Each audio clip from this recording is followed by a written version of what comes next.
Pessach, da escravidão à redenção. Semana que vem é o quê? Páscoa. Aleluia. Quem gosta de chocolate? Glória a Deus, é muito bom, né? Época de chocolate. Aleluia. Comércio bombando. Eu não lembro, não sei hoje, eu vou muito pouco em mercado hoje. É para o coração não se assustar, né? A Thaís às vezes chega em casa: Alex, gastei R$350 no mercado. Eu falei: então já vou ficar esperto aqui para ajudar o rapaz da van tirar a compra do carro, né? Não, tá, a sacola está em cima da mesa. Eu falei: misericórdia.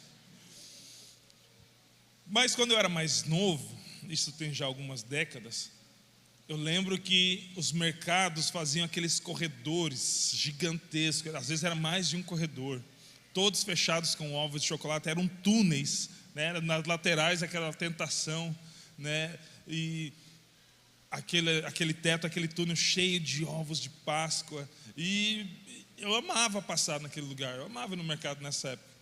Nem que seja só para ficar olhando, porque a condição não estava tão boa, então eu ficava lá, passando bem devagar, falando: ei, Jesus, se eu estiver pronto, né, eis-me aqui. Eu não era cristão, então eu não falava isso. Eu só falava: ô mãe, me dá, mãe, me dá, mãe, me dá, mãe. Mas ela não me dava. Na verdade, a parte mais que a gente frequentava era daqueles ovos que eram do tamanho do ovo de galinha mesmo, já amassadinho. E ela dava aqueles, não é as vencidas, tem um nome para isso. E que eles vendiam mais barato porque eles estavam quebradinhos. Você acha que está ligando? Era chocolate do mesmo jeito. A gente comia lambendo os beiços. E era muito bom, muito bom. E não eram caros apenas naquela época, né? Já viu o preço? Então, ainda bem que eu tenho mais criança, né, Nata? Então, todas aquelas embalagens metalizadas, coloridas, né, faziam os nossos olhos brilharem. A gente assistia muita TV aberta naquela época, né? Hoje a gente não assiste mais. Só porque vocês têm TV a cabo? Não, a gente não tem TV aberta mesmo, né? Não tem nem antena. A gente malemar parou na frente da TV. Mas naquela época a gente assistia muito TV e via as Americanas. Quem lembra das lojas Americanas? É, porque você é mais de 30. Então, a gente via as promoções da loja americana. Eu falei: mãe, aí ó, tá barato, vamos nas lojas americanas, né? Tá barato para nós que não tinha um passarinho para dar de beber. E a gente se vislumbrava com aquilo, brilhava os nossos olhos, né? As propagandas, o tão famoso coelhinho da Páscoa. Quem lembra da música? Coelhinho da Páscoa, que trazes para mim. Os mais velhos também conhecem de cor essa música. E lá em casa, particularmente, eu sei que isso fez parte de muita gente da década de 80, 90. A gente não comprava, grande parte dos chocolates não eram comprados prontos. A minha mãe tinha algumas forminhas, que ela ressuscitava só uma vez por ano, não sei onde que ela guardava aquelas forminhas, e comprava uma barra gigantesca de chocolate. Eu era menor, então a barra, né, proporcionalmente era maior, né? A senhora fazia também, né? E cada quadradinho daquilo lá, sei lá, devia de uns 500 gramas, né? Porque é muito pesado. E parte ela derretia para fazer chocolate, e parte não dava tempo, porque a gente encontrava as barras antes. E a gente se reunia como família lá, derretia o chocolate, ensinava a gente a informar, né? A gente derramava metade do chocolate para fora, colocava no congelador, né? E outro dia ela já ia fazer a junção dos ovos, porque tinha que congelar as duas partes. E às vezes já fazia a junção dos ovos, faltando um pedaço. Acho que entrou um rato na geladeira e comeu a parte do ovo. Mas era muito bom, de fato, era muito legal fazer isso tudo junto, né? Informar o chocolate, deixar na geladeira. Não dava tempo de embalar, porque a gente já tirava e já comia. Mas era muito legal, era um tempo muito bom. Era uma tradição. E essa tradição ela foi muito fomentada, foi muito difundida pelo apelo comercial. Éramos cristãos, porém não conhecíamos a origem da Páscoa. Na verdade, a gente nem conhecia a Bíblia. E o intrigante é que hoje nossas crianças, e eu me incluo nisso porque eu fiz isso com a Adriele, né? Com a Natália acho que a gente não fez, mas com a Adriele a gente fez. Elas conhecem a Páscoa primeiramente através do chocolate do coelhinho, do ovo de Páscoa. Os nossos filhos, eles vão conhecer primeiramente a Páscoa através disso, que são os símbolos comerciais dessa data. E eu não vejo problema nenhum em presentear com chocolate. Amém? Vou repetir só para... Eu não vejo problema nenhum em presentear com chocolate. Brincadeira. Mas não vejo mesmo. Amém? Não vejo problema nenhum você presentear e não precisa esperar a Páscoa para fazer isso. Você pode fazer isso deliberadamente para as pessoas que você ama. Porém, será que... O porquê que nós, algumas vezes, apresentamos aos nossos filhos a Páscoa através do coelhinho ou de um chocolate e não pelos verdadeiros motivos da Páscoa? Isso é uma pergunta que a gente, às vezes, eu fico pensando assim, meu Deus do céu. Eu lembro que a gente se dava ao trabalho, né? Se levantava bem cedo, fazia as pegadinhas no chão. Você nem sabe como é que é uma pegadinha de coelho. Mas a gente fazia parecer de cachorro. E daí ela ia seguindo aquelas pegadinhas e achando um chocolate aqui, outro ali. Daí encontrava uma cesta de chocolate, né? E a gente fez isso com a Adriele. Com o Natan já não. Mas qual a origem e qual o propósito da Páscoa? Com o Natan já não, porque a gente fala, não, a gente precisa ensinar primeiramente, né, o propósito e qual a origem da Páscoa para o Natan, porque somos cristãos, amém? A Páscoa para nós não é só um momento de comprar chocolate, porque eu sei que você não compra chocolate só na Páscoa, mas a gente traz um momento, uma especificação, algo específico e especial sobre essa data, e glória a Deus, amém, ora, não tem problema algum, mas desde que seja com o propósito, com o entendimento correto acerca do que é Páscoa. Eu quero reforçar o convite para a semana que vem, porque hoje a gente vai mais fundamentar isso e concluir semana que vem, e será algo poderoso. Já aproveitando, traga alguém, porque Páscoa, ela lembra a redenção, lembra aquilo que Cristo fez, e se lembra isso que Cristo fez, nós precisamos anunciar essas verdades para aqueles que não sabem, amém? Então não esqueça, semana que vem já traga alguém também. Vamos lá, qual a origem e propósito? Êxodo capítulo 12, versículo 1. Vamos ler alguns textos salteados, mas faz parte do mesmo contexto. O Senhor disse a Moisés e a Arão na terra do Egito: este mês será para vocês o principal dos meses. Dá para a gente entender aqui que é algo especial, o principal dos meses. Lembrando que Êxodo se trata da retirada, da saída, né, do Êxodo, a saída dos escravos hebreus da terra do Egito. Será o primeiro mês do ano. Falem a toda a congregação de Israel, dizendo: no dia 10 desse mês, cada um tomará para si um cordeiro. Repete comigo: cordeiro. Segundo a casa dos pais, um cordeiro para cada família. O cordeiro será sem defeito, macho de 1 ano, podendo também ser um cabrito. Vocês guardarão o cordeiro até o 14º dia desse mês. E todo o ajuntamento da congregação de Israel o matará no crepúsculo da tarde. Finalzinho, quando está aquele vermelhinho no final do entardecer, é o momento de descer o cutelo nos cordeiros. 7. Pegarão um pouco do sangue e o passarão nas 2 ombreiras e na viga superior da porta, nas casas em que o comerem. E é assim que vocês devem comê-lo. Versículo 11. Já prontos para viajar, coloca a beca, passa um perfuminho, põe um melhor sapato. É assim que vocês vão fazer. Com as sandálias nos pés e o cajado na mão, comam depressa, é a Páscoa do Senhor.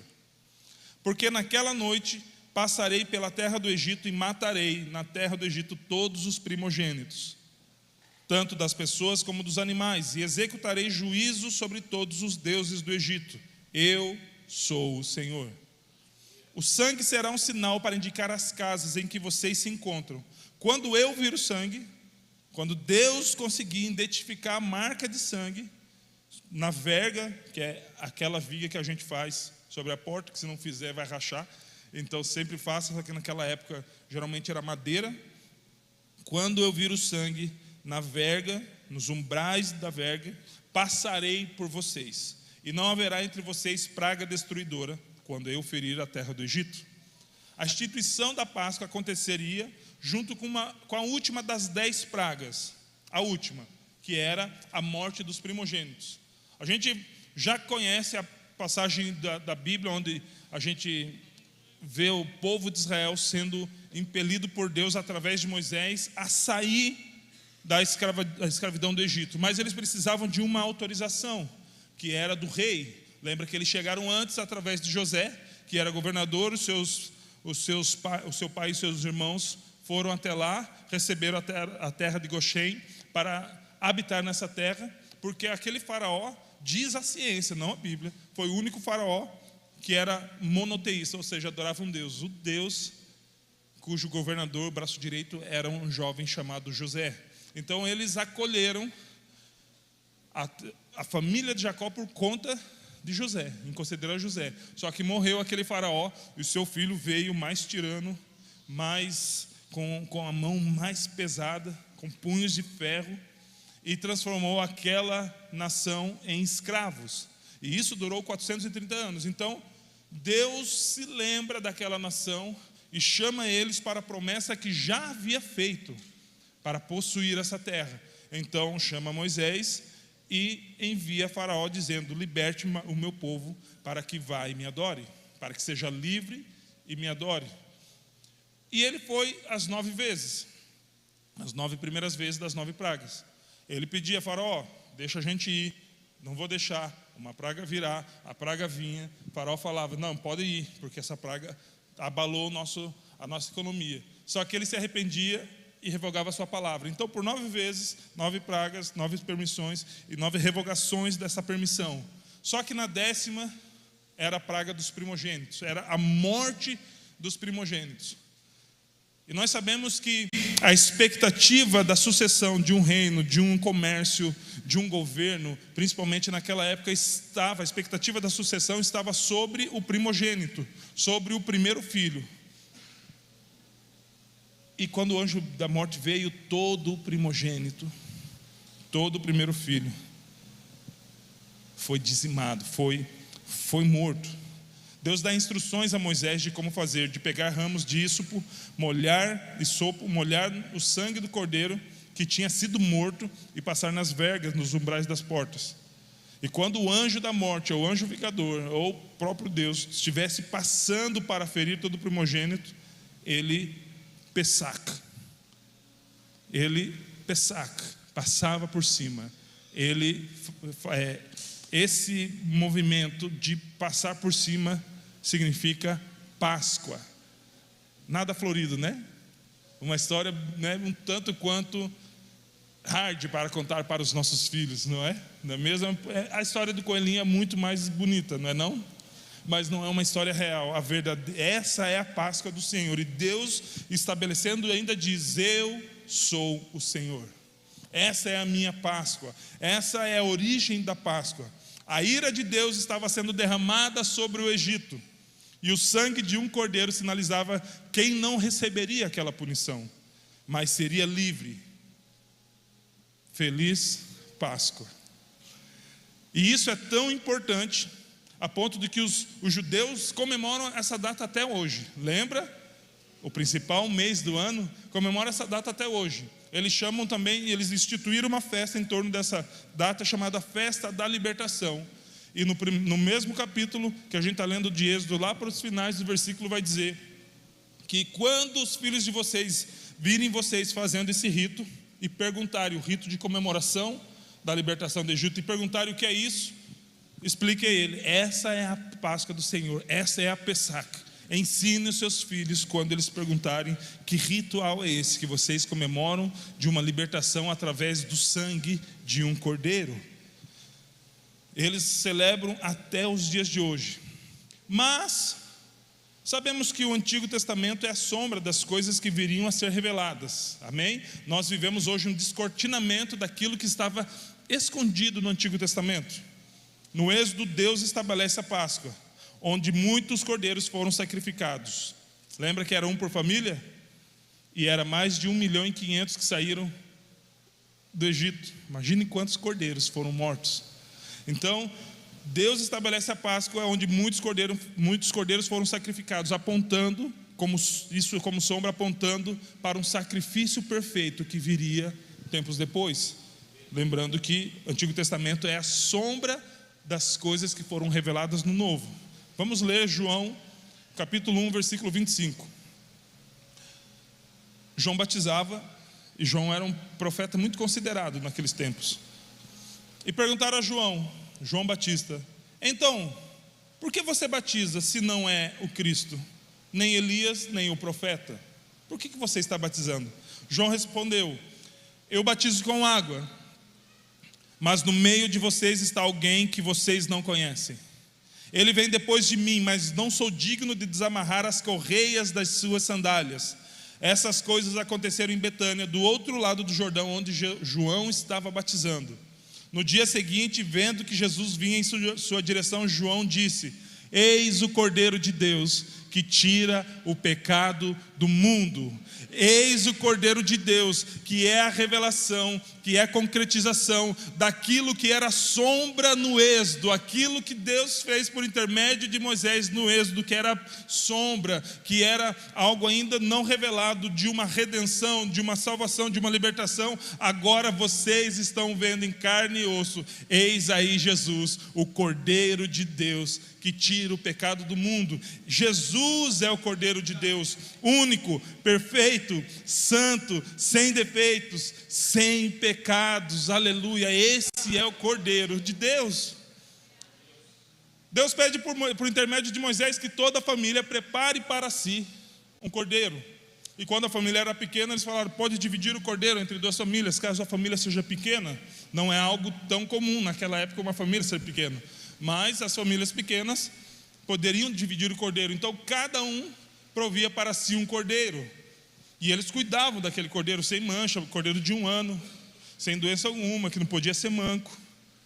Mas isso era a sombra. Mas no momento a ser revelado, não eram as famílias que preparavam um cordeiro, foi Deus que proveu para nós um cordeiro. E Deus santo proveu um cordeiro santo, um Deus puro proveu um cordeiro puro, um Deus infalível proveu para nós um cordeiro infalível. Não precisavam ser muitos, porque um único cordeiro santo, imaculado, sem pecado algum, entrou de uma vez por todas diante de Deus e morreu naquela cruz pelos nossos pecados, e o sangue dele agora é passado sobre a nossa vida.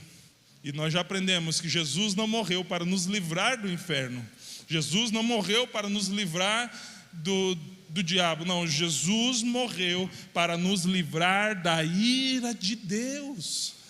A ira que será derramada, assim como foi projetada lá no Êxodo, que o próprio Deus envia o seu anjo, o anjo vingador, e mata os primogênitos. Agora, ele não envia o seu anjo, ele envia o seu filho, como sendo um cordeiro, e livra a humanidade. Ele tira o pecado do mundo, ele perdoa as iniquidades. Então esse mesmo Jesus morre em nosso lugar. Não é apenas morre pelos nossos pecados, ele morre no nosso lugar. Aquela cruz era minha. Jesus não, eu vou morrer pelo pecado do Alex. Não, eu vou assumir o lugar do Alex. Essa cruz era do Alex, essa condenação era para o Alex. Por quê? Porque foi o Alex que ofendeu a Deus com seus pecados. Foi o Alex que virou as suas costas para Deus, foi para o mundo e ofendeu a Deus pelos seus pecados, com os seus pecados. Então essa cruz era nossa. Jesus não apenas morre pelos nossos pecados, mas ele assume o nosso lugar. E quando alguém assume o nosso lugar, nós saímos da posição onde estávamos. Nós não fomos condenados com ele, nós fomos livres da condenação, porque ele foi condenado. Ele foi a cruz. Jesus veio e assumiu as nossas culpas. Isaías 53, certamente ele tomou sobre si as nossas enfermidades e as nossas dores levou sobre si. E não fala apenas de enfermidade, de doença. O pecado é a enfermidade do corpo. E nós o considerávamos como aflito, ferido de Deus e oprimido. Mas ele foi traspassado por causa das nossas transgressões e esmagado por causa das nossas iniquidades. Isso que aconteceu. Feliz Páscoa. Essa é a Páscoa do Senhor, querido. Jesus, puro, simples, inculpável, foi esmagado por causa do nosso pecado. E o castigo que nos traz a paz, ou seja, para que a humanidade pudesse ter paz, alguém precisou ser castigado. O castigo que nos traz a paz estava sobre ele, e pelas suas feridas fomos sarados. Aleluia! Glória a Deus, querido, foi isso que Jesus fez. Essa é a nossa Páscoa. Não tem a ver com coelho, tem a ver com cordeiro. Não tem a ver com chocolate, tem a ver com o sangue de Cristo. Ele morreu para que pudéssemos ter vida. Essa é a boas novas, essa é a Páscoa do Senhor. Versículo 6, todos nós andávamos desgarrados como ovelhas, cada um se desviava pelo seu próprio caminho, mas o Senhor fez cair sobre ele quem? Jesus, a iniquidade de todos nós, de todos que já existiram, dos que ainda estavam vivos e de todos aqueles que ainda iriam nascer.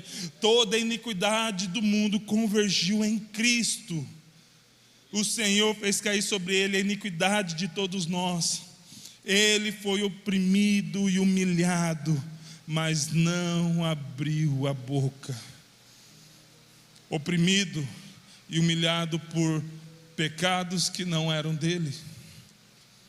E muitas vezes nós somos questionados por ações nossas e já saímos falando, mas Cristo, ele foi oprimido e humilhado, mas não abriu a sua boca. Como cordeiro foi levado ao matadouro, e como ovelha muda diante dos seus tosqueadores, ele não abriu a sua boca. Mas Alex, eu não pedi para ele morrer por mim. Esses dias apareceu um influencer, um ex-pastor, sangue de Jesus. Ele falou, eu não pedi para Jesus morrer por mim.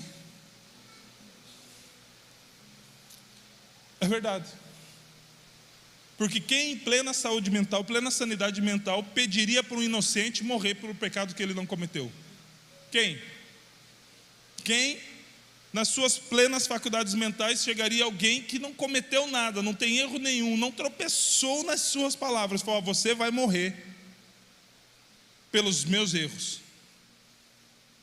Embora eu creia, infelizmente, que existam pessoas que fazem isso, acabam delegando aos outros as responsabilidades de assumir os seus próprios erros, mas seria muita injustiça, não? Como assim? Vamos pensar, como seria injustiça? Esse dia eu estava assistindo algo esses vídeos que aparecem no Reels, na rede social, é a história de um homem de aproximadamente 65 anos, se eu não me engano, de Alabama, e ele ia cantar uma música. Eu acho que era até no American Idol, não lembro, sei que era um programa assim de esses que o pessoal fica julgando assim, a música e fica julgando, né? Os crentes não, é produtor musical, fica julgando a música, a melodia, a voz, tal. E aí alguns contam a sua história, e como ele era muito velho, ele nunca tinha gravado nada, ele não cantava em lugar nenhum. Eu falei, mas como que o senhor canta? Eu falei, eu cantava na prisão, eu fiquei 35 anos preso injustamente. Provavelmente eles precisavam de um bode expiatório para concluir o caso. Eu morava perto do local, era negro, continua sendo, e fui acusado, e passei 35 anos. Deus fez reabrir o caso 35 anos depois, 35 anos. Já é um tempo onde já era, aconteceu, já não é expirou, mas tem um outro nome, que fala quando passa de um tempo. E reabriu o caso, com mais tecnologia, foram ver, foram pesquisar, foram dar uma olhada certinho e descobriram, ele era inocente. 35 anos. Quando isso acontece aos 20 e poucos anos de sua vida, você perde a sua vida toda. Toda a sua fase produtiva, de aprendizado e de produção foi perdido. Aquele homem de 65 anos começa a cantar uma música que fala sobre liberdade. Em Cristo, querido, nós não precisamos estar soltos, conhecemos uma liberdade que muitas pessoas que jamais foram presas podem conhecer. E foi uma comoção geral. E se a gente fosse julgar, ele foi preso justo e injustamente. Injustamente. Obrigado.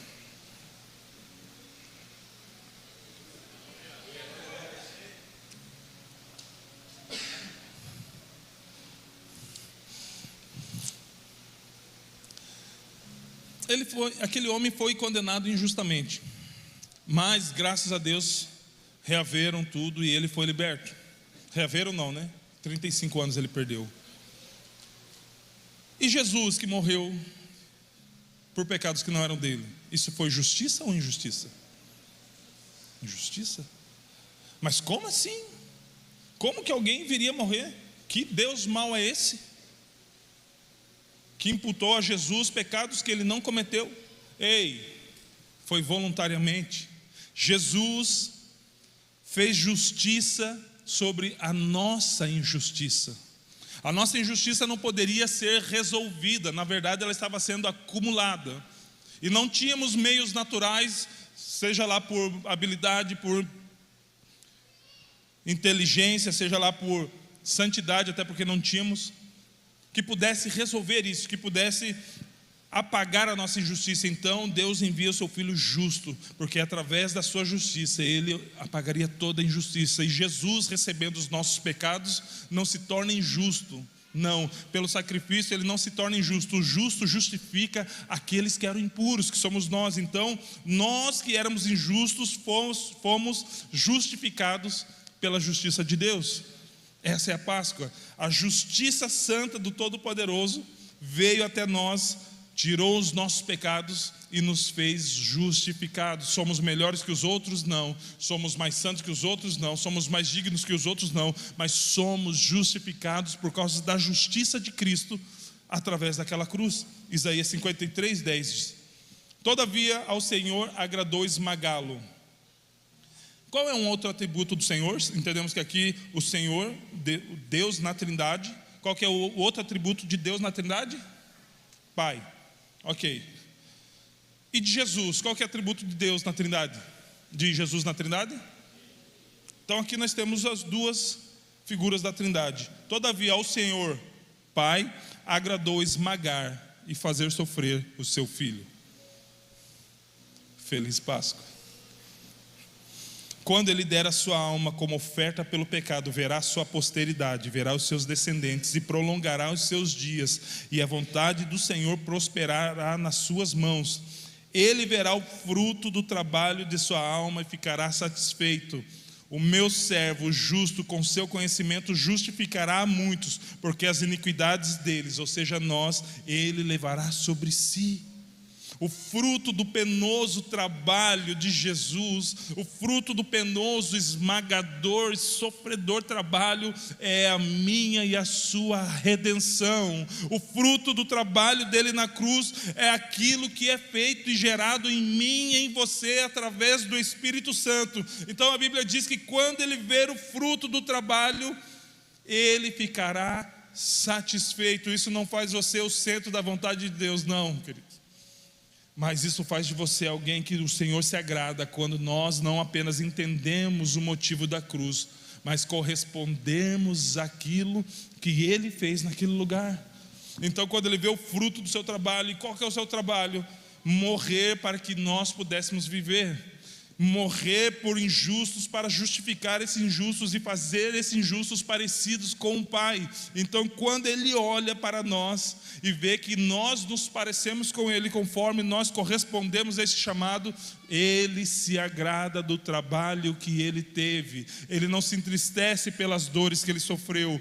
Ele olha, é como se Ele olhasse para nós. É como se Ele olhasse para você que está vencendo, que muitas vezes as coisas não estão tão fáceis, mas você está perseverando. É como se Ele falasse: eu não morri em vão, porque eles estão avançando. Eu não morri em vão, porque eles estão entendendo. Eu não morri em vão, porque o meu sangue continua marcando a vida deles, e eles escaparão do juízo. É como se Ele falasse assim. Jesus Cristo triunfou na cruz sobre o pecado, triunfou sobre a morte, sobre o diabo, provendo para nós uma vida de redenção, de escravos a livres, da escravidão à redenção. E quanto a nós, o que nós precisamos fazer? Essa foi a parte de Cristo. E qual é a minha parte? Qual é a nossa parte? Primeiramente, crer. João 1,12. Mas a todos quanto receberam, deu-lhes o poder de serem feitos filhos de Deus, a saber, aos que creem no seu nome. Então todos nós cremos em Jesus, amém? Agora o que distingue esse crer? Até porque todos quanto receberam, a saber os que creem. Receber, no grego, o pastor até pregou isso acho que uns 2 anos atrás, o grego é lambano, pegar com a mão, pegar a ponto de não se desfazer mais. Quando você recebe Cristo, é como se você o abraçasse e não abrisse mais mão dele. Esse é o verbo no grego lambano. Todos nós cremos em Jesus, só que a nossa fé nos faz ficar parados no apenas saber quem Ele é, ou conhecê-lo profundamente. Saber quem é Jesus não precisa ser cristão para saber quem é. Jesus está na história, é um fato verídico. Não é somente os cristãos que atestam a sua veracidade. O nascimento de Jesus é um fato histórico. Então muitas pessoas sabem quem Jesus é. Agora, o crer, esse versículo ele fala sobre conhecer, sobre se apropriar, sobre agarrá-lo e não soltar mais. E eu não estou falando isso da forma cute, que é a forma fofa, não, é empregar esforço para manter-se por perto. Esse é o crer, é entender que essa verdade é tão absoluta, é tão infalível a ponto de eu comprometer a minha vida para seguir essa verdade, para eu obedecer essa verdade. Esse é o crer. Vai além do acreditar ou do superficial acreditar. Está em se eu creio em Jesus de fato e de verdade, se eu creio que as suas palavras, assim como Ele, são infalíveis e são verdade, então essa verdade precisa habitar em mim. Do contrário, não é tão verdade assim. Porque se é verdade, mas é verdade para os outros, mas não é para mim, então não é uma verdade. Então, se eu creio de fato e recebo, então eu posso me tornar filho. Por quê? Porque as palavras que eu recebo, porque o Cristo que é o verbo vivo, Ele habita em mim. Então eu me torno, Ele me dá poder para me tornar filho de Deus. Então o que nós precisamos fazer? Crer. Segunda coisa, arrepender, ou arrependimento. Atos 2, versículo 36. Portanto, toda a casa de Israel esteja absolutamente certa de que a este Jesus que vocês crucificaram, Deus o fez Senhor e Cristo. O mesmo Senhor que agradou em moê-lo e fazê-lo sofrer, agora faz dele Senhor e Cristo. Aleluia. Por quê? Porque esse era o propósito dele ter moído Jesus naquela cruz, de fazê-lo Senhor e Cristo. Deus não faz nada sem propósito. Então o propósito de moê-lo era dar a ele um nome sobre todo nome. Aleluia. Versículo 37. Quando ouviram isso, ficaram muito comovidos e perguntaram a Pedro e aos demais apóstolos: e agora? O que nós faremos? Ele esteve entre nós, Ele caminhou entre nós, Ele fez sinais entre nós, Ele ensinou entre nós e nós o rejeitamos.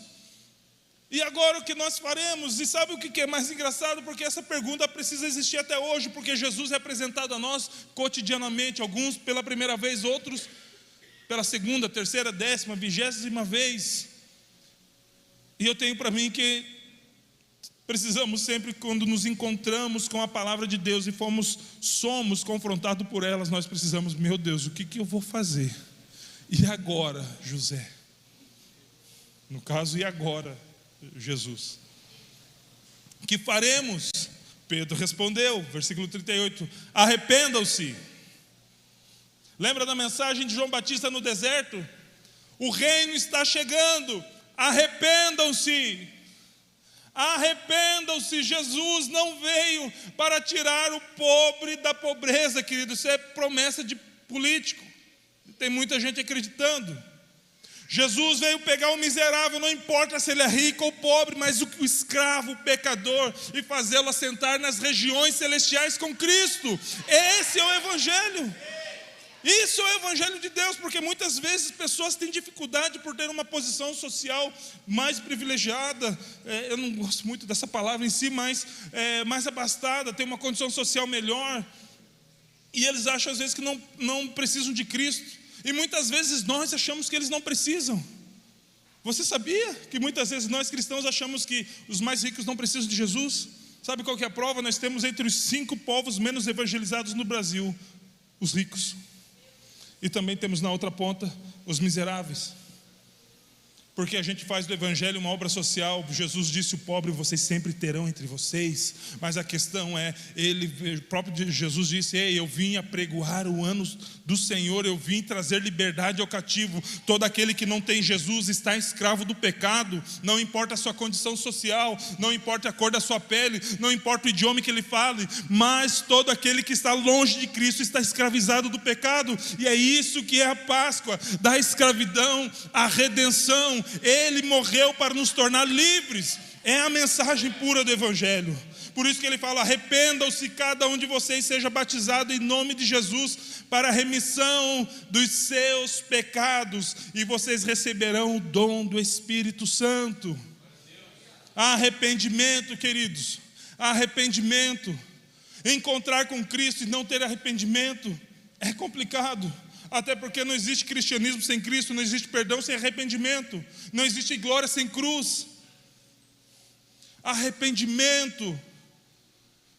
Nesse texto que a gente leu de João, quando ele falou: eu vos batizo com água, mas virá outro após mim, do qual não sou digno de desamarrar a sandália dos pés. Em outras versões fala: eu vos batizo com água para arrependimento. Quando nós batizamos, não é um banho que a gente vem tomar para a gente receber uma foto bonita no nosso Instagram, não. Quando nós nos batizamos, é um sinal público externo que fomos lavados pela água, mediante o arrependimento que nos foi causado mediante a exposição do Evangelho. Lembra de Nicodemos? Senhor, todos sabem, foi rasgando seda, né? Ninguém pode vir, ninguém que faz os sinais pode ser um homem comum. Provavelmente tenha vindo do céu. Ninguém pode fazer os sinais como o Senhor faz sem que tenha vindo, seja sem que tenha sido enviado do reino dos céus. Jesus olha para ele, responde com nada a ver e tudo a ver com o que ele está falando. Em verdade vos digo, Nicodemos, que necessário vos é nascer de novo. E ele fala da água e do Espírito. E da água não está tão unicamente, óbvio, ou tão explicitamente sobre o batismo, mas fala da água como lavar, como a palavra de Deus, que nós somos limpos pela água. Então o arrependimento ele é necessário. Já fazendo aqui, eu creio que você não fez isso, mas não posso ter um batismo de água sem ter me arrependido. Lembra que os fariseus foram sem se arrepender se batizar com João Batista no Jordão? João Batista cheio do Espírito Santo e começa a elogiar eles: ei, raça de víboras, quem vos ensinou a fugir da ira vindoura de Deus? Produzam frutos dignos de arrependimento, porque batismo não pode ser verídico se não houver arrependimento. Então precisamos nos arrepender, e o arrependimento ele não é um ato único, porque nós não pecamos apenas uma vez, mas fomos redimidos uma vez só. Mas quando Deus pega aquele véu grosso, cheio de costuras, e rasga de alto a baixo, Ele nos dá acesso para que sempre quando pecarmos, nós nos arrependemos dos nossos pecados e nos achegar diante dEle. Temos livre acesso para chegar diante dEle quando nós pecamos. Então aproveite, querido, porque um caminho, um novo e vivo caminho foi feito para mim e para você. Arrependa-se, não apenas a primeira vez para a remissão, para a redenção, mas sempre para a manutenção e desenvolvimento da sua salvação. Lembra que antes a gente pecava, antes de conhecer Jesus, e a gente nem entendia, a gente nem doía, mas a gente nem tinha a real concepção do pecado. É que nem bater. A gente vai para o banheiro e fala: não vou acender todas as luzes. Daí a gente bate um minguinho no móvel. Eu acho que é para isso só que ele serve. Daí a gente bate ele, dói aquela dor, mas a gente nem viu onde bateu, nem teve como se afastar ou desviar do móvel, porque as luzes estavam apagadas. Assim, um pecado dói, mas a gente não enxerga. A gente não tem como se afastar dele, porque a gente não consegue desviar dele quando a gente não conhece Jesus. Mas quando a luz de Cristo, que é a luz do mundo, nos ilumina, a gente vê o móvel, a gente já dá opa. A gente faz que nem Jó, desviado do pecado. A gente vê ali, o minguinho vai bater, vou dar mais uns 3 passos para a esquerda aqui. Fugimos da aparência do mal. Porque por causa da luz de Cristo não tem a ver com nós, tem a ver com o que Ele fez em nós. Terceiro, confessá-lo como seu Senhor. Sim, é necessário, crer apenas. Nós precisamos confessá-lo. Nós precisamos de crer, nos arrepender e confessá-lo como nosso Senhor. Romanos capítulo 10, versículo 9. Se com a boca você confessar Jesus como Senhor, e em seu coração crer que Deus o ressuscitou dentre os mortos, você será salvo. E é para isso que a Páscoa existe, para anunciar a salvação em Cristo Jesus. Se você quer ser salvo, você precisa confessá-lo como seu Senhor. E se você confessou o Senhor Jesus como Senhor, entenda que nós não confessamos Jesus como Salvador, é como Senhor. Como Senhor, não Salvador. Quando confessamos a Jesus com a nossa boca que Ele é o nosso Senhor, e nosso coração cremos que Deus o ressuscitou dentre os mortos, então seremos salvos. Por quê? Porque com o coração se crê para a justiça e com a boca se confessa para a salvação. Então, quando nós cremos nele e confessamos Ele como nosso Senhor, meu amiguinho GG, meu papaizinho, na verdade, na concepção, ele é nosso irmão mais velho, né? Meu maninho, meu Senhor. Enquanto não reconhecê-lo e confessá-lo como meu Senhor, eu não estou salvo, ainda que eu esteja 30 anos na igreja.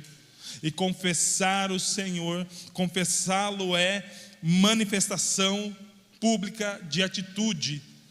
Eu faço com a boca e confirmo com a minha atitude que Ele é o meu Senhor.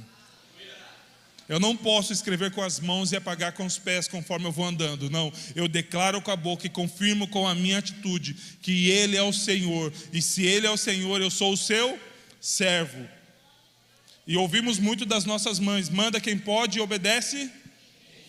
Então, se Ele é o Senhor, quem manda é o Senhor. Então, quando a gente ora, venha a nós o vosso reino, é declarar de fato: seja feita a sua vontade, aqui na terra, nessa terra.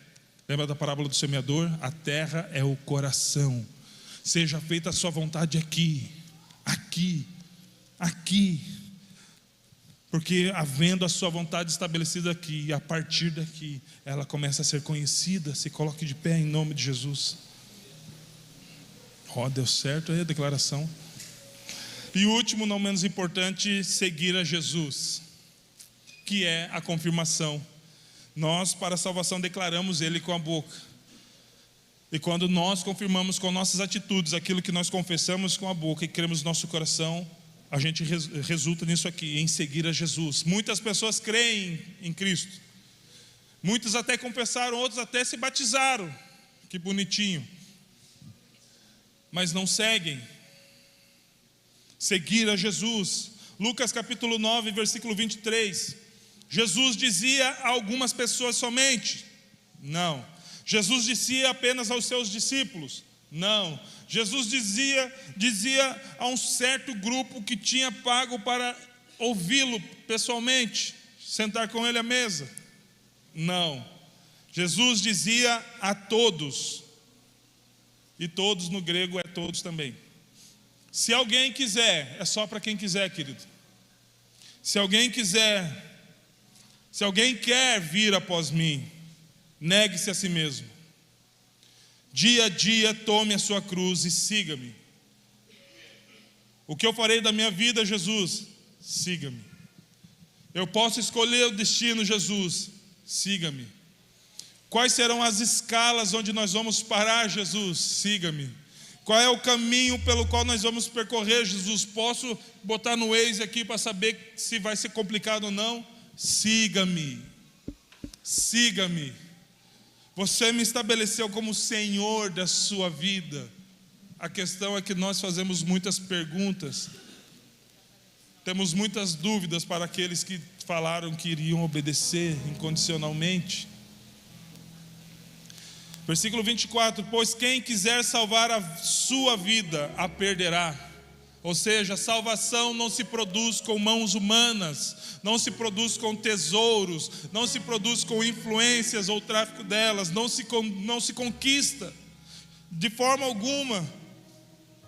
Pois quem quiser salvar a sua vida, a perderá a todas as formas e métodos que o homem estabeleceu, instituiu ou visa estabelecer para a salvação própria. É falho, vai ser frustrado, não tem eficiência, não consegue produzir eficácia. Por quê? Porque quem quiser salvar a sua vida, a perderá. E quem perder a vida por minha causa, esse a salvará. E o que é perder a vida, Alex? Eu vou me jogar com o carro da ponte? Não tem a ver com isso. Tem a ver com que a gente validar o que ele nos ensinou em Mateus 6. Senhor, seja feita a sua vontade. Que a minha vida seja para louvor da sua glória, que as minhas escolhas sejam as suas escolhas, que aquilo que eu fale seja a sua palavra, que aquilo que eu escuto glorifique o teu nome, que aquilo que eu sigo seja a poeira do Senhor na minha frente, eu seguindo ao Senhor, eu ouvindo ao Senhor. Eu quero persegui-lo, Senhor Jesus, eu quero capturá-lo, eu quero caçá-lo, eu quero lambano, que é apropriar-me do Senhor, nem que seja com força, a ponto de não soltar mais. Seguir a Jesus, versículo 25. De que adianta uma pessoa ganhar o mundo inteiro? E essa é a mensagem. Você precisa ganhar a sua vida. Vai ganhar o mundo, meu filho. Vai conquistar as coisas. E eu não estou falando que a gente não tem que estudar, trabalhar, empreender, ir atrás, ter uma boa vida. Eu não estou falando disso, querido.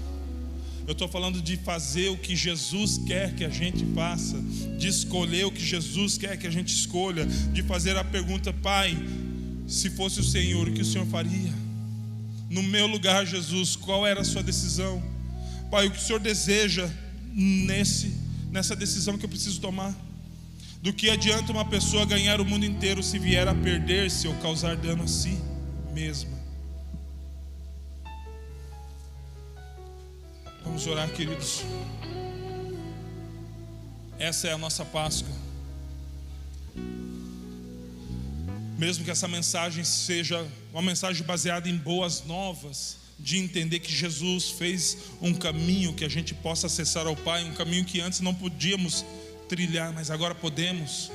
Mas entendemos que muitas vezes dessas 4 coisas que pelo menos todos que estão cristãos aqui já poderíamos ter gabaritado com êxito, mas muitas vezes tropeçamos nela, falhamos em crer em Jesus, falhamos em segui-lo, falhamos em confessá-lo diante de Deus e diante dos homens, falhamos em validar aquilo que nós confessamos com a nossa vida, com as nossas atitudes, com o nosso cotidiano. Mas essa é a Páscoa do Senhor, não é um momento de tristeza, queridos. Ele morreu, mas existe uma placa lá no túmulo dele que ele não está mais lá, porque ele ressuscitou. E é por isso que nós estamos aqui, porque o Cristo ressurreto, o Cristo vivo, proveu vida para nós. E o que cabe a nós, segui-lo, caminhar segundo os seus princípios, os seus mandamentos. E eu sei que a gente fez uma pergunta ali sobre os convidados e praticamente não tinha ninguém, mas eu não posso finalizar esse culto sem fazer essa pergunta. Se você está aqui pela primeira, segunda ou centésima vez, mas você nunca de fato confessou o Senhor Jesus, você nunca de fato recebeu o Senhor Jesus, você acredita nele, e até meio gospel, e glória a Deus por tudo isso, você já está aqui, mas você deseja recebê-lo como seu Senhor, para que ele se torne o seu Salvador. Você deseja entregar a sua vida a esse Jesus, que é o Cordeiro de Deus que tira o pecado do mundo, que é o Cordeiro provido por Deus para a remissão dos nossos pecados, que é aquele que nos livra da morte do pecado, do diabo, mas também da ira de Deus. Se você está aqui e deseja receber a Jesus, a esse Jesus que foi morto e ressuscitou, e receber salvação, se você está aqui, faz um sinal com uma das suas mãos, nós queremos orar contigo. E se você também já caminhou com Ele, mas hoje você se encontra afastado e deseja retornar aos caminhos do Senhor, também é só fazer um sinal com as suas mãos e nós estaremos orando. Eu quero orar com você. Eu quero também, junto com aqueles que já estão aqui, que fazem parte dessa casa, não apenas dessa casa física, mas da casa espiritual, ter essas verdades renovadas em nosso coração. Nós vamos cantar e após a canção nós vamos ter um momento de oração. Feche seus olhos, por gentileza.